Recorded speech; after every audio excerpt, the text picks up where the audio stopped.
안녕하세요.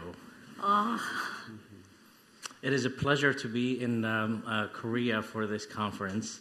I came here to share some of the work that we do in the United States and at Stanford, but I have to say that I have been learning so much also from you and from this conference, so it's an honor to be here. I want to start our conversation today about the future of college career education from a place of what is happening in all of our countries around the world in the workforce. We are seeing major shifts that we have been described yesterday.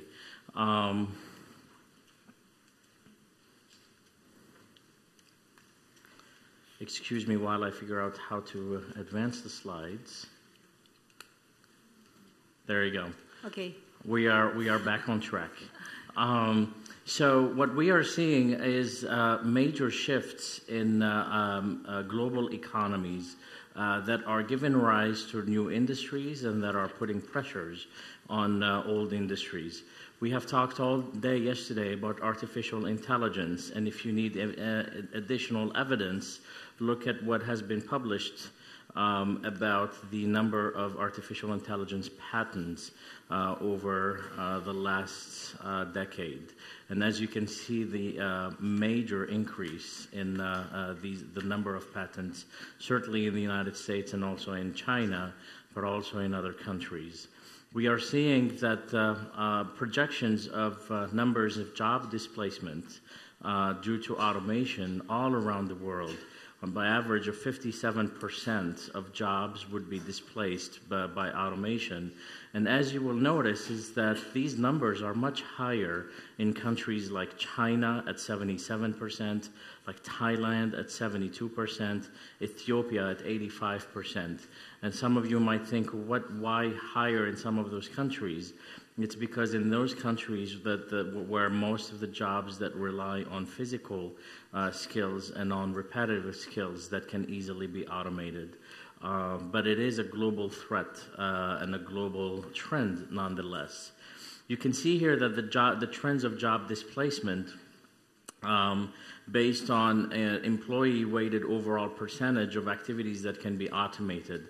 So a good way to look at this slide is what is the percentage of a person's activities that can easily be done by a machine instead of a percentage.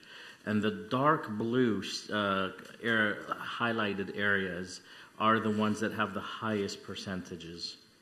So as you can see here that it's all around the world, but mostly in Asia, Southeast Asia, in America, places in South America.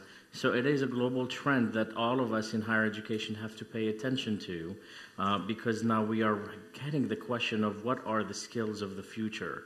So if this is going to be the future, that most jobs are going to be automated or displaced by machines and robots, then what should humans learn in order to thrive in the new emerging economies? And what has been predicted by the World Economic Forum is that there is a major shift from physical abilities to cognitive skills.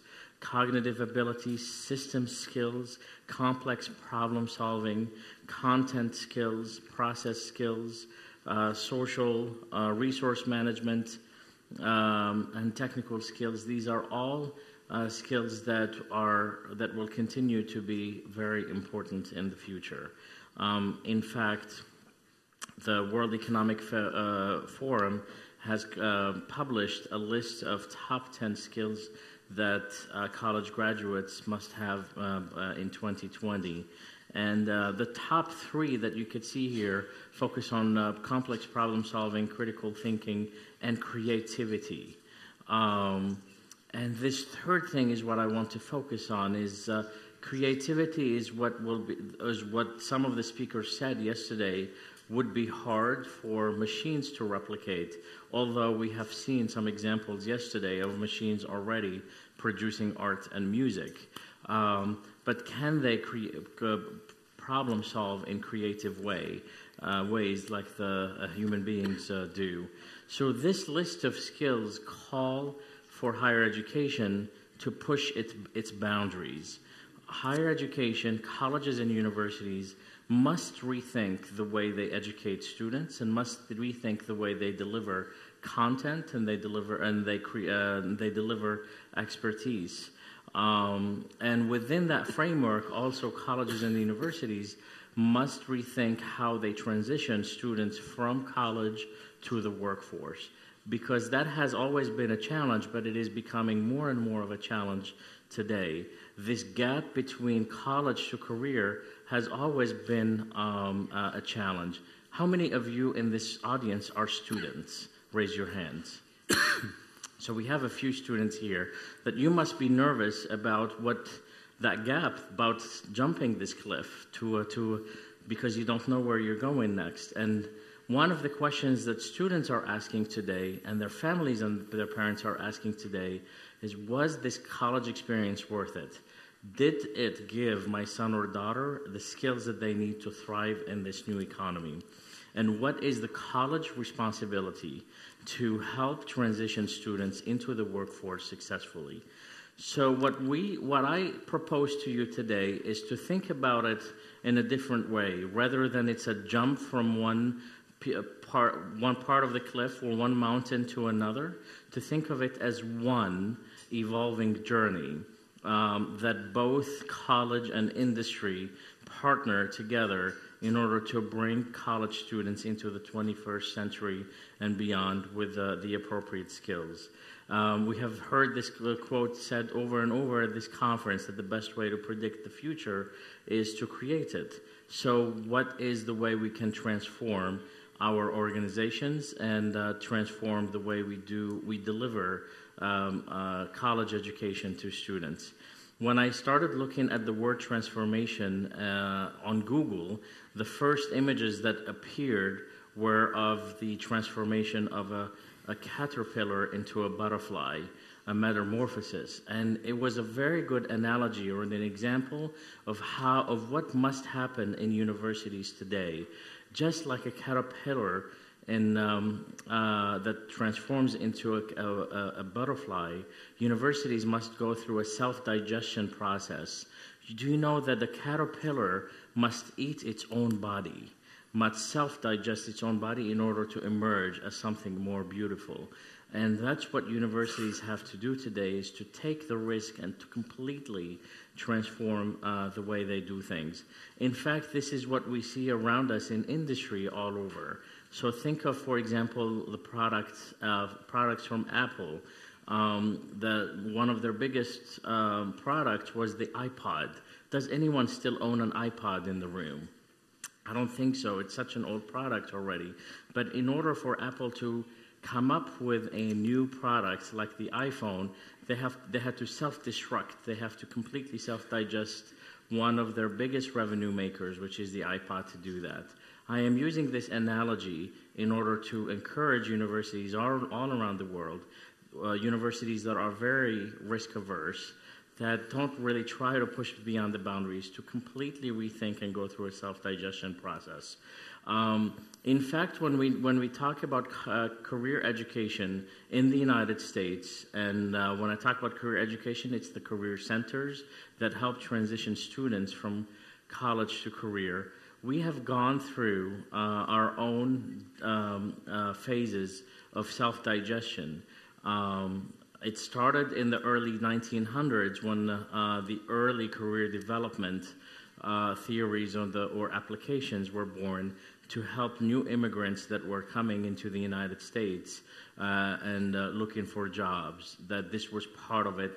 This was the era where vocational guidance came, and vocational guidance is about assessing someone's strengths and finding opportunities that align with those strengths, and then matching that person with them.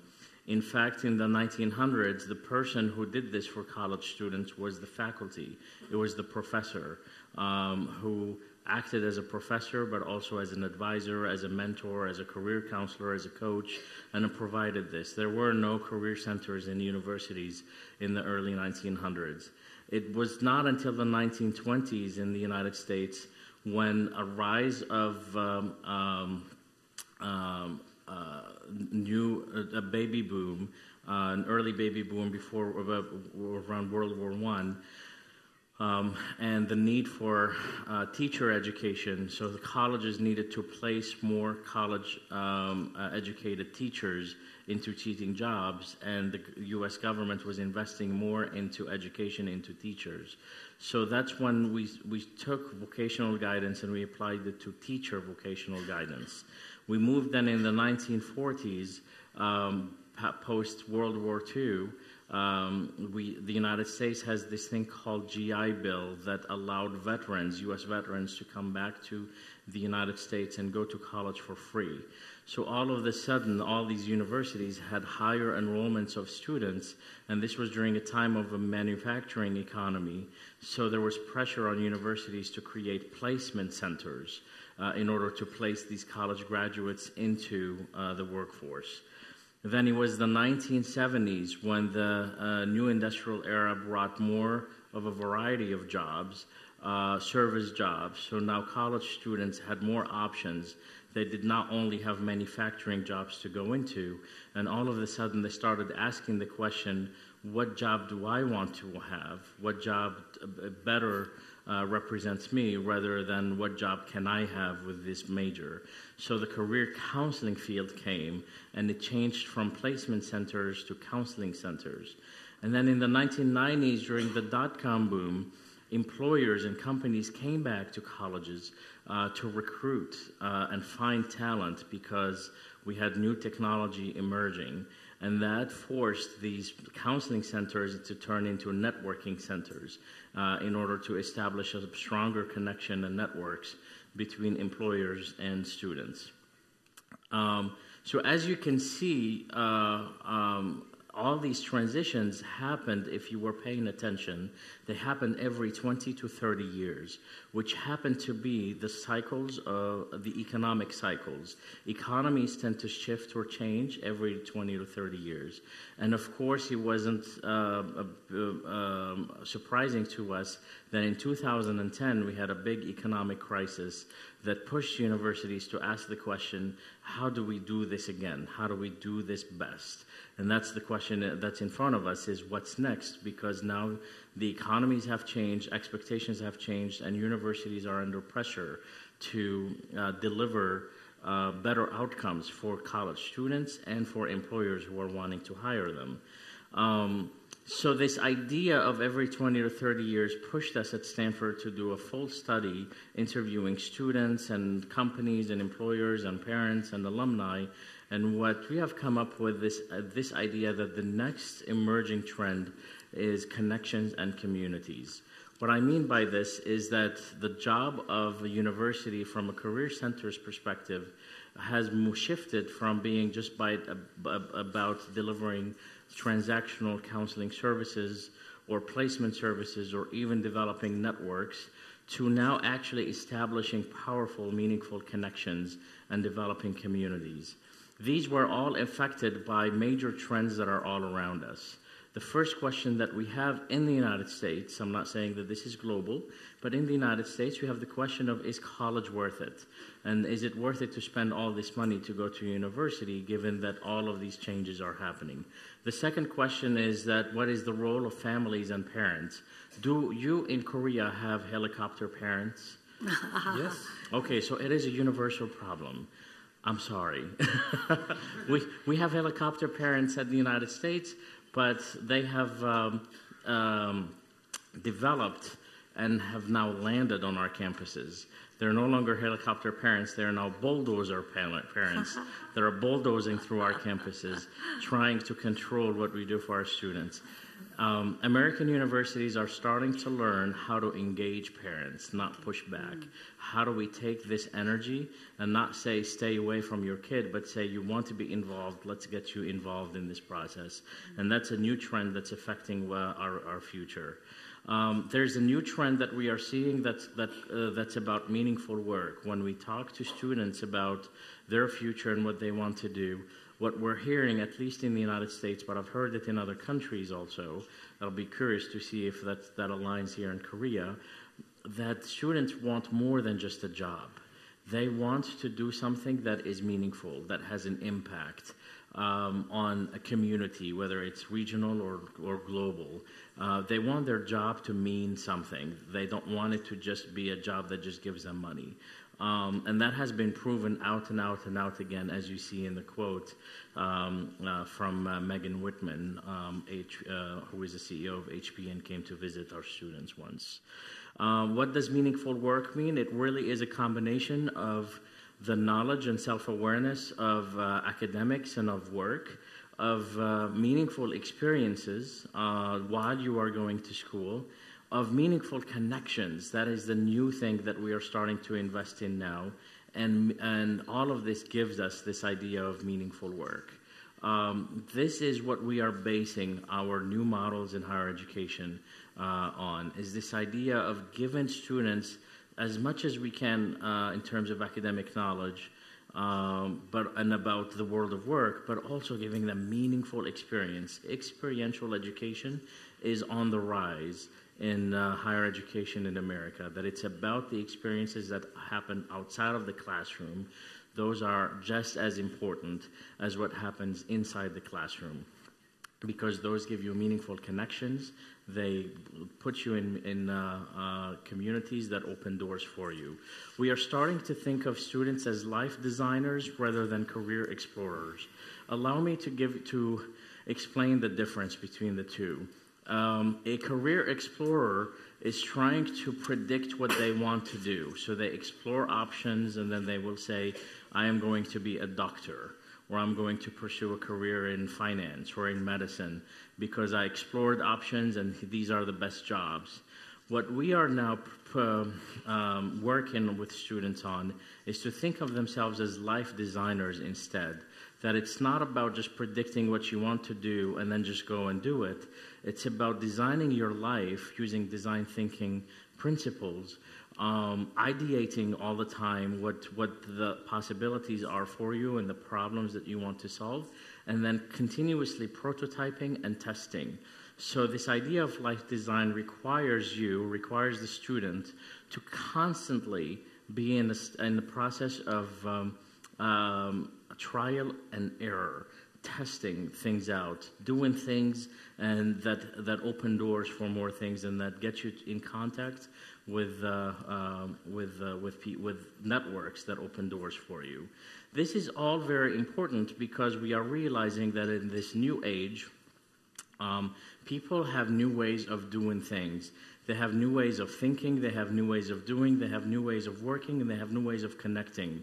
And what I mean by this is that our students today, they have new ways of making meaning of the relationships that they are developing, of the knowledge that they are acquiring, and of even thinking about what they are developing and how they can use it afterwards. Just think of what just happened. This is a popular picture that comes up in social media a lot. Just what happened within the last 60 seconds while I was speaking.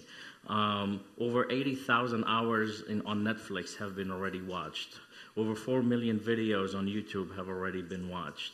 Over 3.5 million Google queries have been done. Over 350,000 tweets have been made. Close to 7 million videos have been watched on Snapchat, and this is showing no signs of stopping.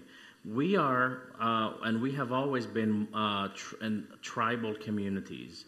The only difference now is that we are modern tribes that are connected globally with using technology. But we human beings have always been creatures of community, and therefore the colleges have to go back to this very basic concept of developing learning communities and developing community exploring and life design communities that connect with the world of work in a way that helps open doors for students. Let me tell you a little bit more about what I mean here. So I interviewed employers, companies, asking them, when you come to our colleges, how do you experience colleges, or how do you find students that you're looking for? And they use the expression talent communities, that when they come to your campus, your university, they segment your university into these categories. They look at talent communities by their majors. So, for example, they say, I'm looking for engineering students, or I'm looking for finance students, or science students. They're looking also for students by skills, and that was very revealing, that it's not only about what students are studying, but what are the skills that students are learning.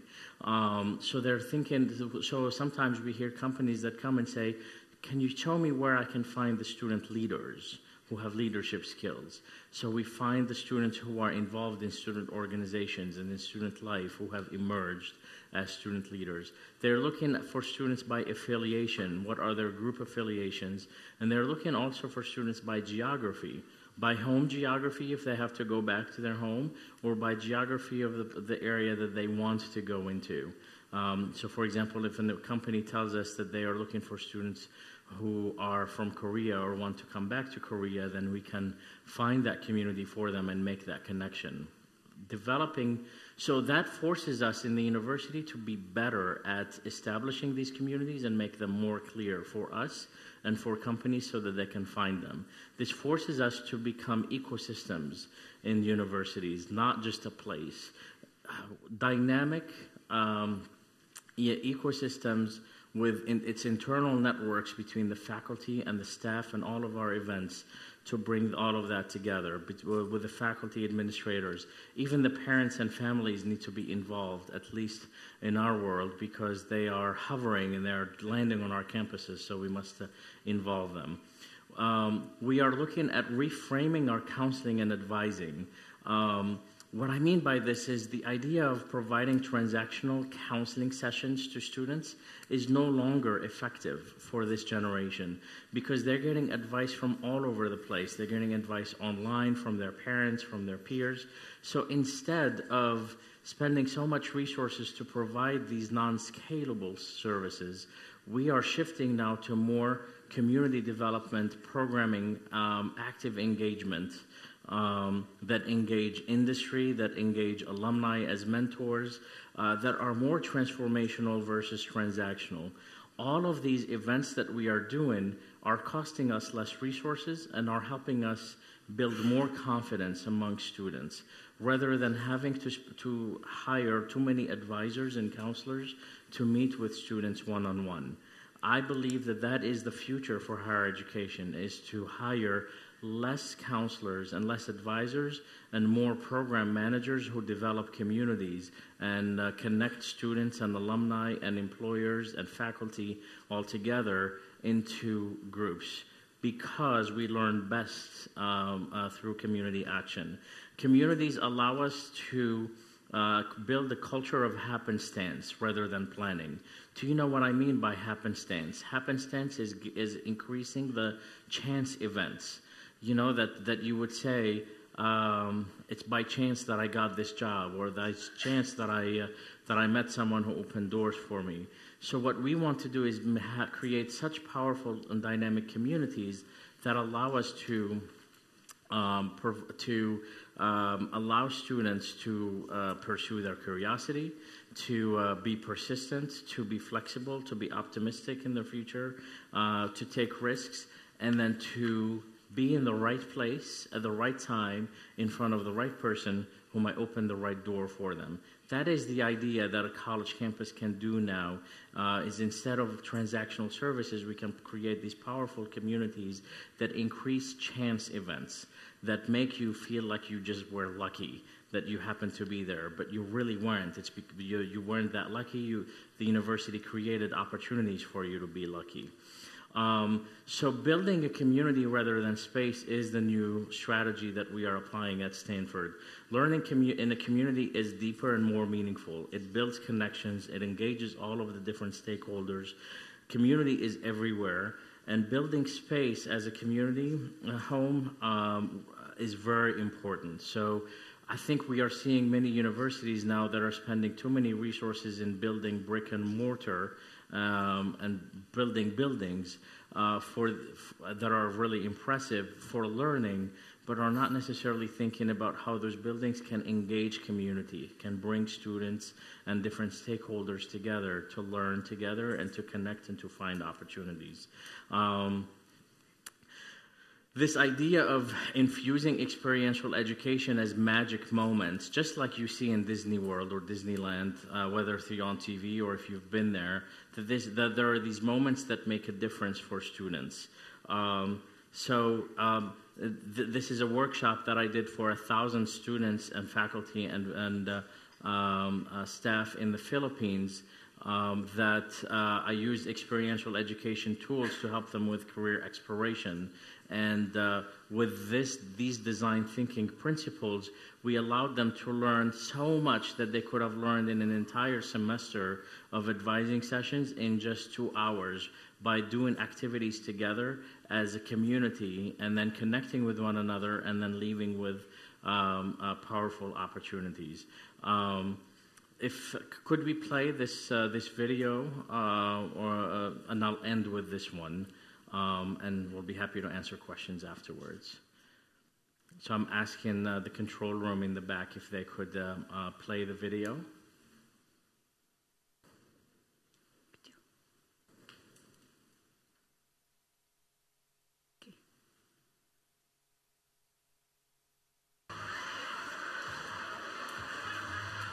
So I want to explain really quickly what I did with this workshop. We were trying to teach students and faculty and staff the lessons of resilience when you are going through your career, how you can move forward and advance in your career and get jobs using connections and using communities, and then sometimes you take a step back. So this is a very easy game that we played that was really powerful. They play paper, rock, scissors. Do you have that in Korea, or do you have a version like that in Korea? And if you win, then you get to advance in your next stage of evolution. The stages of evolution are an egg, a chicken, a dinosaur, and then an evolved being. So they get to make fun of themselves, and they get to act like eggs or walk like chickens or walk like dinosaurs. And then they advance. And then if they lose, they have to devolve, which sometimes happen in our world, in our career, in our life. And then what are lessons you learn from that?